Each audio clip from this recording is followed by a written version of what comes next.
疫情至今，大家过得好吗？有没有感到焦虑或不安呢？如果你有感到焦虑和不安，是很正常的一件事情，因为我们不知道谁会传染给我们，谁生病了，我们不会知道，因此产生了不知道的恐惧和担心。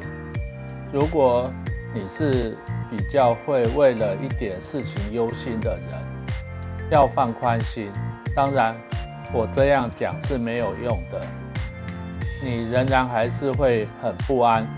如果影响了你的生活和睡眠，没有食欲，请务必至身心科或精神科就医。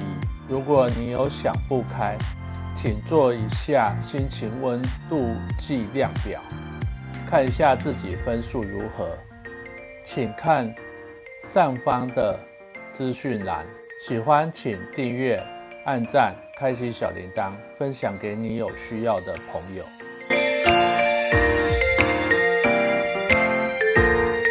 大家都知道我在医院工作，是一间区域教学规模的医院。我的太太在另外一间医院工作，是一间医学中心规模的医院。我们住的地方北区有另外2家公立医院，一间是部立医院，地区规模的医院，负责公共卫生与防疫专责医院的工作。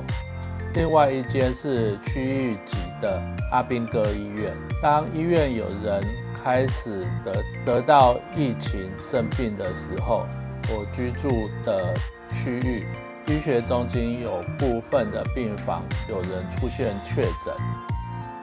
我的工作的医院明显感受到病患涌入，特别是急诊。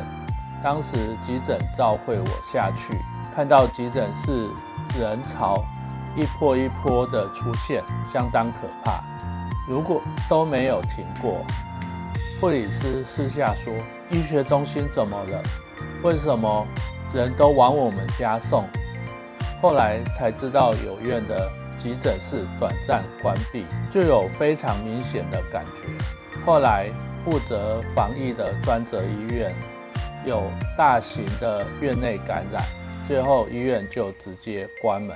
有些令人讨厌的病人，就像急诊室医师的眼睛，白永嘉医师在 FB 发文指控一名男性患者明知女友上午快筛阳性，却直接陪同他来急诊。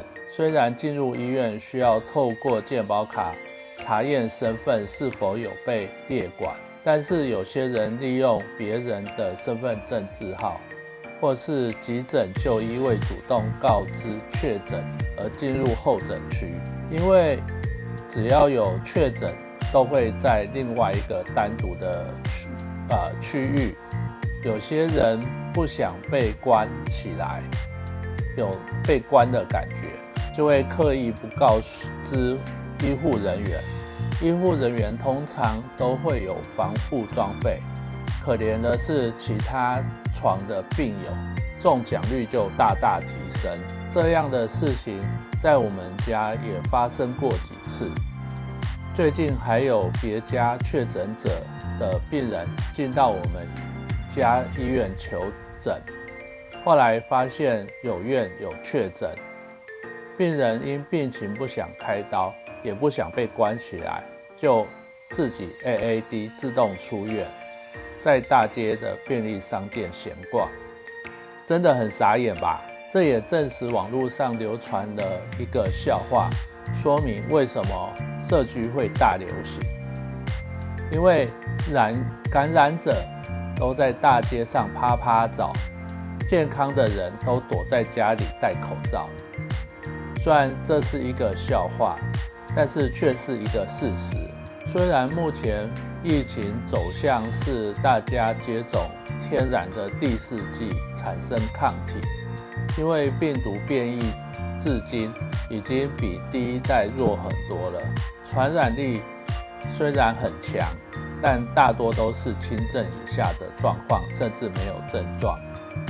疫苗覆盖率也提高了，大家得一轮，这个疫情就会结束。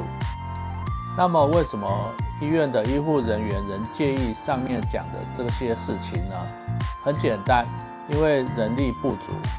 疫情至今，每家医院都有医疗从业人员染疫生病。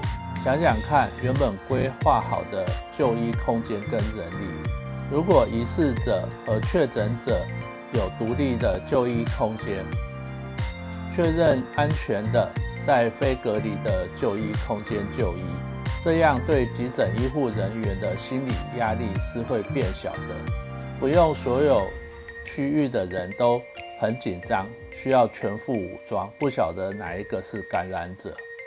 前面的医学中心内的院内感染的新闻，就是小朋友在急诊室内散播病毒，造成其他的医护人员中奖，最后急诊室关闭。医院内的大规模群聚感染，医疗的能量会下降。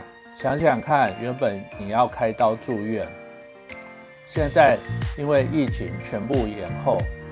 当然，小朋友当下不知道自己中奖，如果你是刻意的不说，那是不是很全差呢？所以进入医院，请做好防护，不需要穿轻便雨衣或防毒面罩，只要有好的习惯，能保护自己。自己中奖了要说，不要害为你治疗和照顾你的医护人员。喜欢请订阅、按赞、开启小铃铛，分享给有需要的朋友。我是医务社工师安德鲁，我们下一次